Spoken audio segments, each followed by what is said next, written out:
Hello, hi, how are you today? I hope you're enjoying the summit so far. We have Mrs. Saudat Ajijola today. She's a lecturer at the Caleb University in Lagos, Nigeria, Ogun State to be precise. So she's going to be talking about the flood-prone areas, zones today. So please hold on, she's coming in shortly.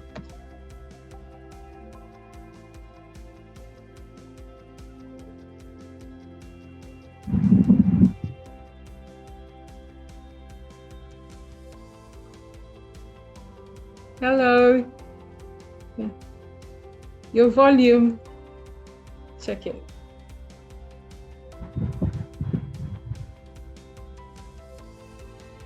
Hello. Hi. How are Can you? you hear me? Can you hear me? I'm doing well. Yeah. Good Yes, I day. can hear you. That's good. That's good. So Miss Saudat, how's it going? Your area going? How are things going at your end? Everything is going on well. Okay. No Yeah, problem. everything is going on well. No problem. Could you introduce yourself and then please let them know what you do, what you're about, what job you do. Okay, my name is Saudat Ajijola. I'm a trained architect. I'm a tutor, an eco-conscious tutor, and then a designer.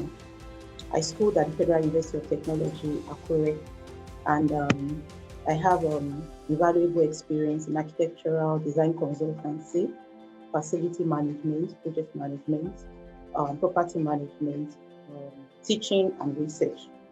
So currently I work at the Department of Architecture, Caleb University, Nigeria. I'm a certified lead green associate from the United States Green Building Council. And currently I'm enrolled on a PhD program. I'm in my third year, evaluating sustainable housing systems for flood risk reduction in coastal cities. So my areas of research, my areas of research interest are in urban flood risk management, um, water security, property level retrofitting, which I'll be talking briefly on later on. Then on family and gender issues. Then I'm also interested in community service, and I'm passionate about sustainable development, particularly goal 3, 4, 5, 6, and 11. Yeah. Say that again. So Say that last part again. that's everything written about me. No, what did you say? The last part. We said 1, 2, 3. I'm passionate about sustainable. I hope you can hear me well. Here you are. Okay, I said I'm passionate about sustainable development goal.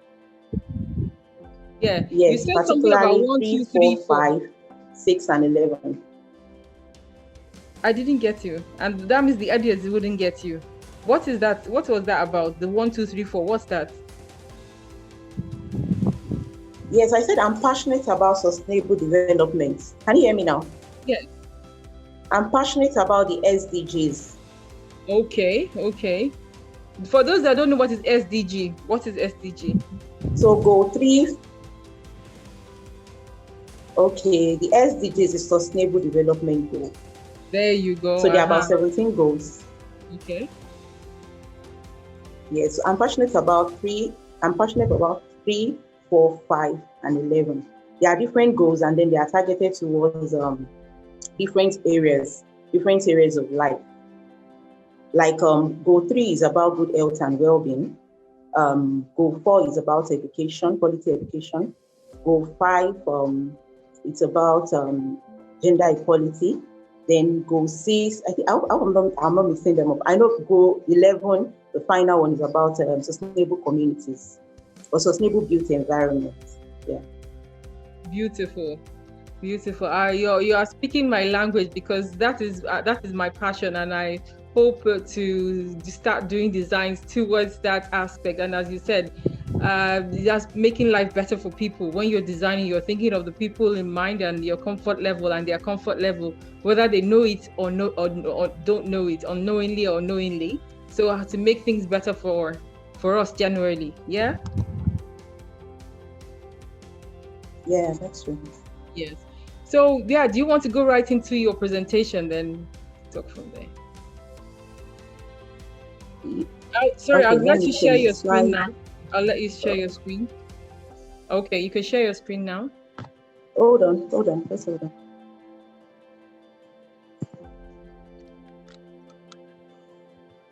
Um,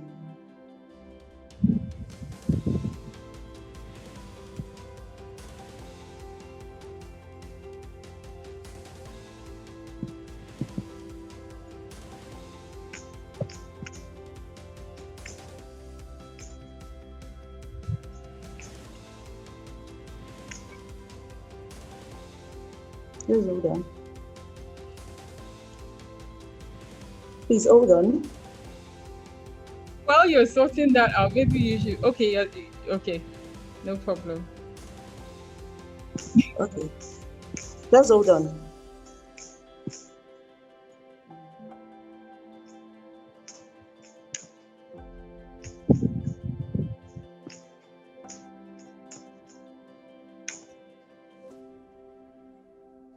Yeah. Can you see my screen? No, I'm seeing you. Share screen. Did you use your share screen? Oh, yes.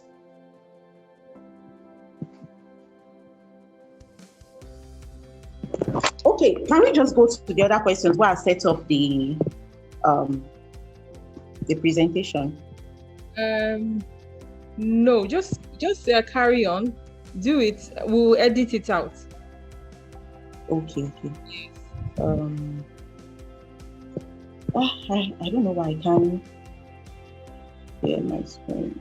Are you? Do you see where to share screen? Yes, I want to share my. Okay, the share screen button. Yes. You know where to get it. You know. I'm You not sure I do. you hover at the bottom of the screen. Hover there. You see Yes. something to come up. You see share screen. Can you Oh, see? okay. Okay, so let me open the file. Yes. Okay. Oh, you did. You were supposed to have opened the file earlier on so that we just. It's Okay. easy to. Yes. Okay. Um, okay.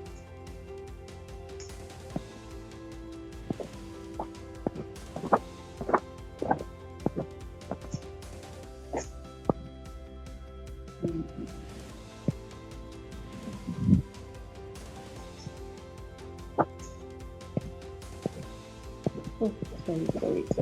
So, I'll be talking about property level retrofitting options. And the whole idea is to reduce vulnerability and promote resilience to flood risk. So, I've introduced myself earlier on.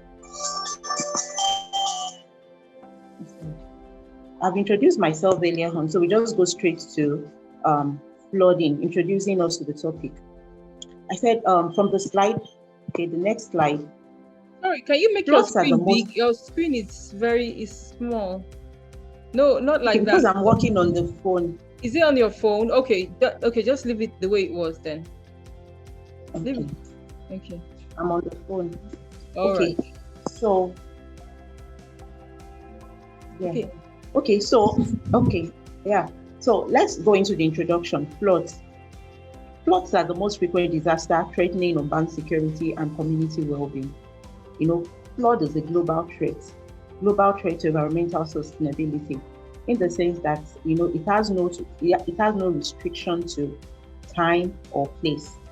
It can happen at any time, and the reason why it can happen anytime is because of the climate change effect. Right now we have rise in ocean level, more precipitation, so that it's not the normal thing that we are used to. So flood is not something that, as professionals in the built environment, we should just take with levity. It's a serious, it's a very, very serious issue. So moving on, there are three major types of flood that are prevalent in Nigeria. There's the fluvial flood, which is like the river flood. Then there's the pluvial flood, which is flash flood, and then the coastal flooding. So the next slide displays or shows us a description of what fluvial flood is. So fluvial flood is like a river overflow. Due to excessive rainfall, there's a rise in sea level. And like I earlier said, climate change comes with increased rainfall. Sorry, excuse me. Excuse me. Yes. Please, can you turn your screen like landscape? Or would that be? Okay. Okay, so to the next slide, we said, sorry. Okay, so we've talked about the types of flood, and then the fluvial flood. The fluvial flood is river flood as a result of overflowing water, caused by excessive rainfall and increased precipitation. So, like I earlier pointed out, that climate change is the leading cause of, increased volume or prevalence of rainfall.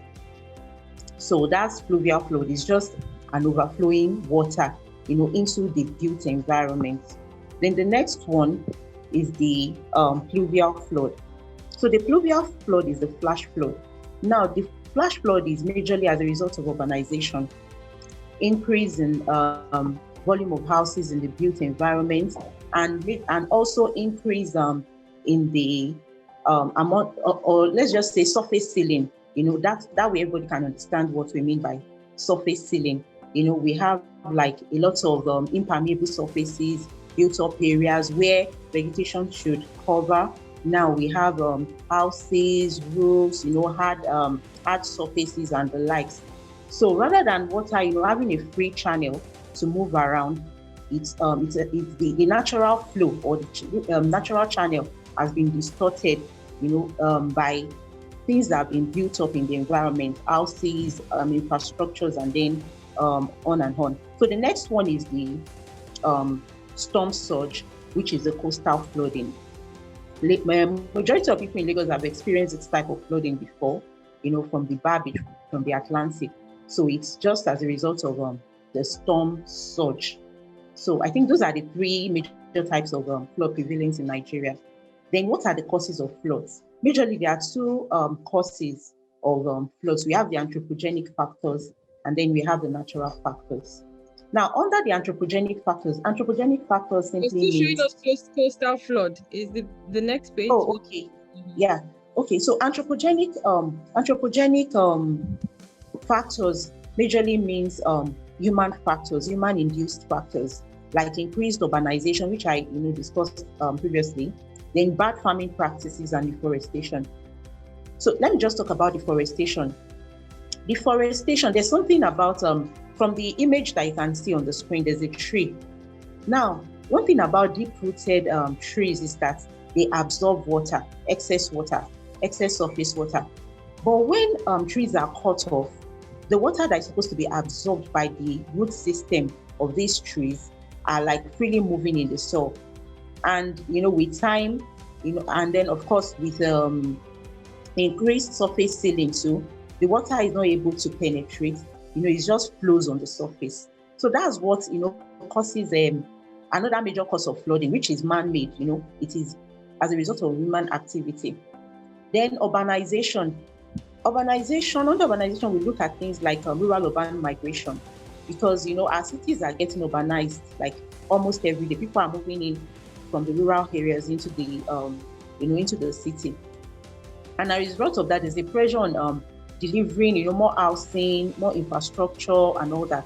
People are forced to build houses on floodplains, on rain belts, places that trees should occupy, places that vegetation should occupy, water bodies. People are building sand filling, dredging, and doing all sorts. So these things distort the natural ecological dynamics of the environment. Can you hear me? Yes. Yes. So it distorts the natural dynamics of the environment. So the next thing we'll be talking about the natural factors.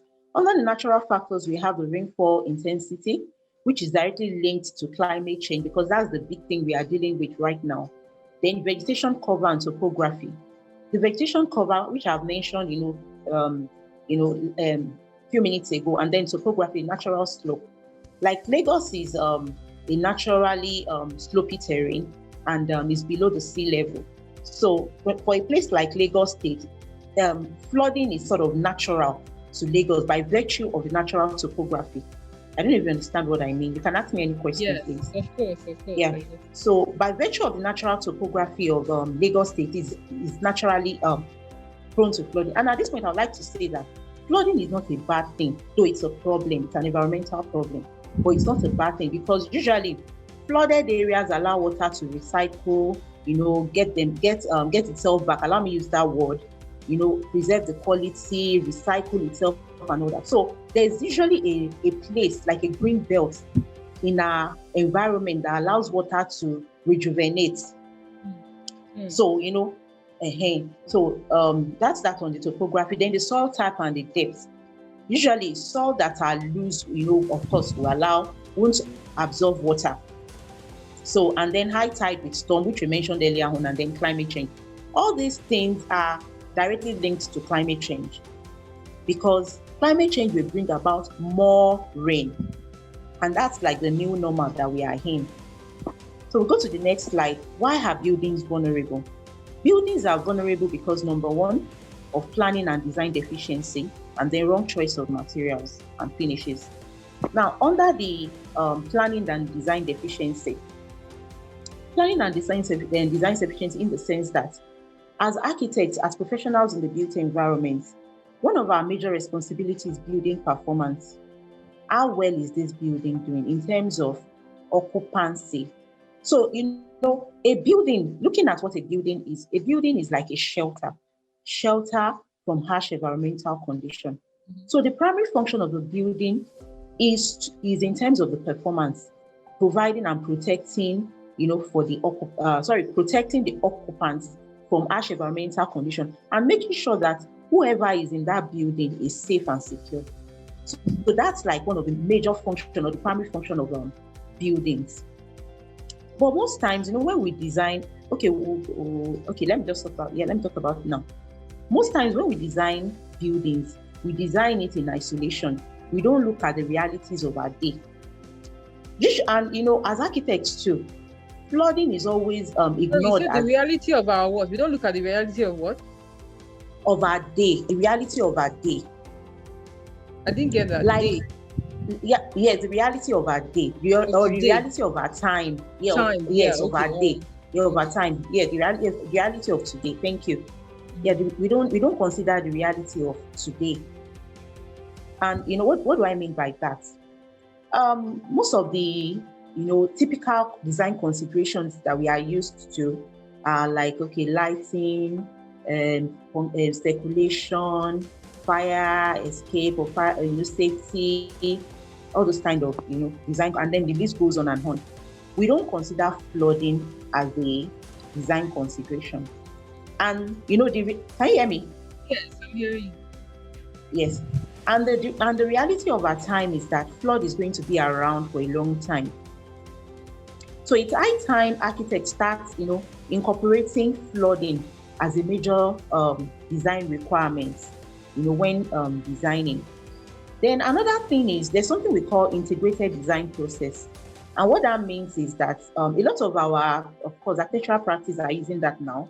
What that means is that all the consultants, the mechanical engineer, the structural, the architectural consultants, everyone is involved at the design stage.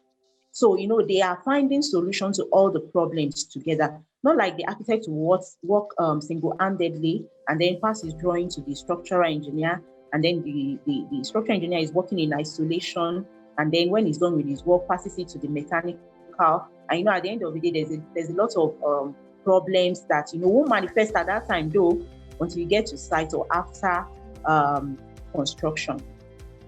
So majorly planning and design deficiency. And I'll also be talking I'll talk more on that planning aspect in the next slide. Then wrong choice of materials, which is also directly linked to design deficiency, because we as architects, we specify the kind of materials and finishes that should be used. So adaptive, what can be done? Adaptive and localized solutions. What do I mean by that? we need to start looking at solutions that are adaptive, solutions that are localized in the sense that it is site-specific. We should stop looking at, a general solution to a peculiar problem, because every site has its own peculiar problem. So it's high time we start looking at, for instance, if I'm designing a building in Lagos State, I need to start considering the environment, the ecosystem of Lagos State. And, as a result, there's something we're taught in school, vernacular architecture, bioclimatic architecture. These are architecture that is born out of the environment. So there's a large consideration for the environment. And, one of the major methods or measures under this adaptive and localized solution is the sustainable urban drainage system, which is a nature-based solution that, is aimed at aligning urban drainages to natural causes or natural processes. Because, to just explain to people that won't understand our technical terms, like I said earlier on, there's a topography. Every site has a topography, every community, like Lagos State has a topography. So sustainable urban drainage system will mean following the natural topography of Lagos State in designing the urban drainage system. Does it make sense to you, Ma? Yes, it makes sense. Definitely. Okay. So that is sustainable urban drainage system. And there are so many strategies on that. We'll be talking about it later on.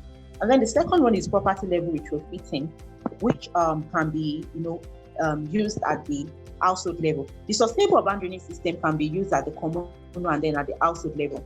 So the sustainable urban drainage systems, under that we have strategies like the green roof, we have the rainwater harvesting system, then we have the rain garden, we have planting of trees, we have bioretention ponds and swales. So those are examples of sustainable urban drainage systems. The rainwater harvesting systems, and then the green roof, and then permeable pavements can be used at the household level, meaning can be used at the property level. Even planting of trees, rain garden, all can be, on small scale. It doesn't have to be large scale. They can be used, at the property level. And what this will do for us is, their protection strategy. We still look at that under property retrofitting options. They are flood resistant strategy in the sense that they reduce or prevent flood from entering the building. If you have a permeable pavement, rather than having surface water flowing all around, it percolates, it goes inside the soil. If you have trees on your site, the root system will absorb the water. If you have a green roof, the green roof will absorb the excess water that should flow on the surface. And then same thing goes for the rainwater harvesting system. And lastly, the property level retrofitting. Under that, we have the resistant measures, and then we have the resilience measures. So the resistant measures are used to prevent flood water from penetrating a property, while the resilience measures are those put in place inside a property. You're still showing us sustainable urban drainage system. Have you? Okay. Sorry. Yeah, I've moved now. Uh-huh. Yeah. So the resistant measures are to prevent flood waters from penetrating a property, while the resilience measures are used, to minimize the damages caused by flood water that enter into a property. These two measures are different in the sense that one is preventing flood water from penetrating the building, and the other one is saying, okay, if water enters the building, let us reduce the damages caused by the flood water. So one is saying, okay, it's okay for water to enter, but when it enters, let us minimize the damages, while the other one is saying, let us prevent it. So under the resistant measures, you can explore things like sustainable urban drainage systems at the household level. So under resistance, some of the things that you can put on the building facade or on the building envelope, they are like the flood barriers across doorways, the hair brick covers, and then the raised floor levels. I'll talk about the raised floor resilience, levels. Yeah, that's for resilience. Yes, no, flood resistance. Now I'm on the slide, still under flood resistant measures. I said we can use the sustainable urban drainage system strategy, and then we can also use things that can be, put on the building envelope, on the facade. And examples of that are the use of flood barriers across doorways, air bricks cover, and then raised floor levels. So I said the raised floor level, I'll talk about it in the next two slides. So under the resilience strategies, like we said earlier on, another word for the resistance strategy or measure is dry proving. Dry proving. But the flood resilience, which allows water in but prevents property damages, material, and then whatever damages, is the wet proving. So it attempts that flood water will enter the building and allow for this situation through careful internal design, such as raising electrical sockets and fitting tiled floors so that the building can quickly be returned to use after the flood. So this our next slide, which is like a typical flood resilient house, depicts exactly what we're trying to say.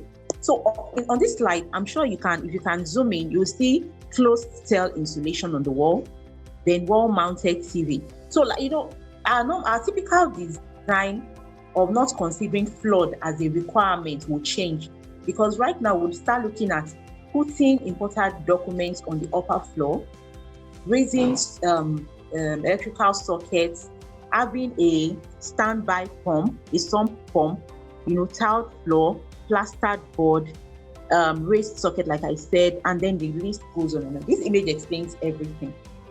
So I've attached a list of references for those who want to read more, and of course, I got some of the materials from these references. And last but not the least, these are links to paper that were published by me. One was published last year, and the other one was published this month. Yeah, it was published earlier this month. So that brings me to the end of my presentation. Wonderful. That's a good one. So you can now go back. You've moved on share your screen, I guess. How do I do that? I don't know. You, you Okay, go back let to me the just try. share. Yes, you are seeing me now. What about you? Yes, you're Okay. back. So yes, that was a good presentation. And Thank you. if like personally, I am personally touched by this subject.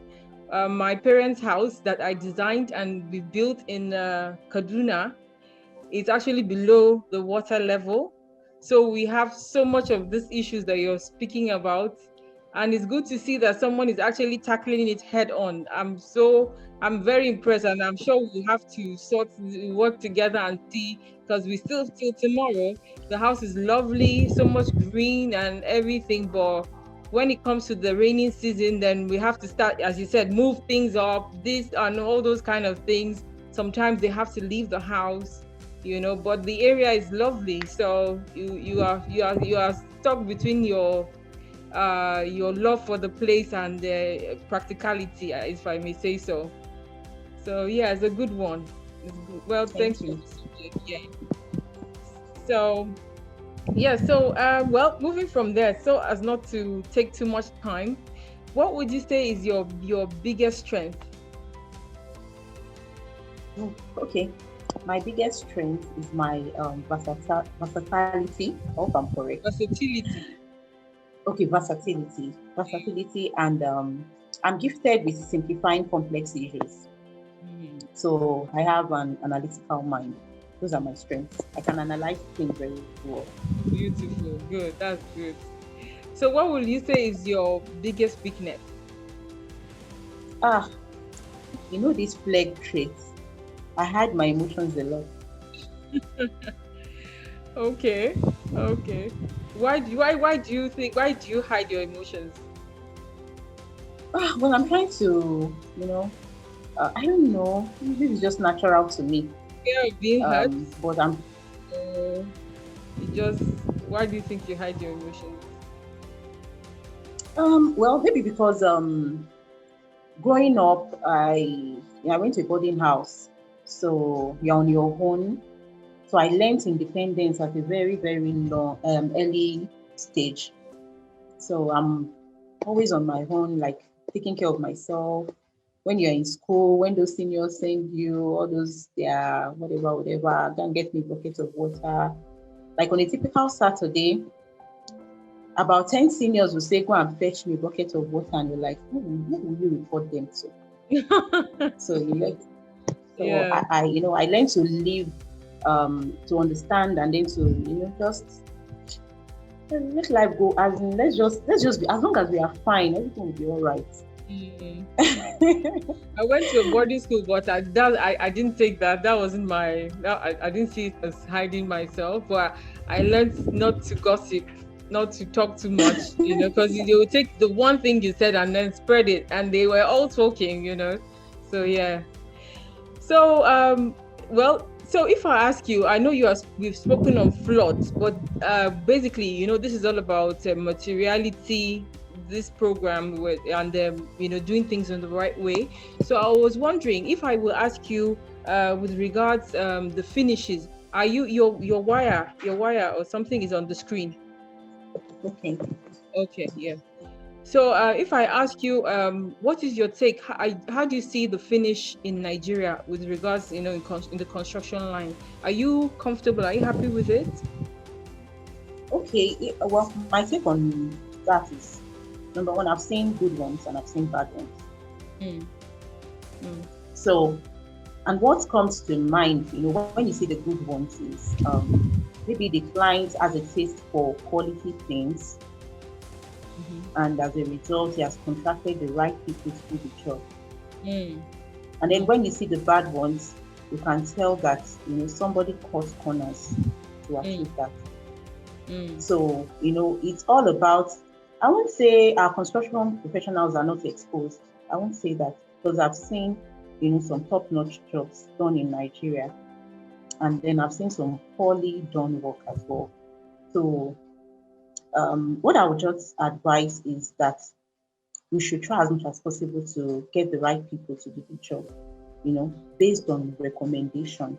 And in architecture, I don't know if it's still done now. In practice, usually when they want to employ you, they will tell you, go and bring the portfolio, and then you look at what you've done.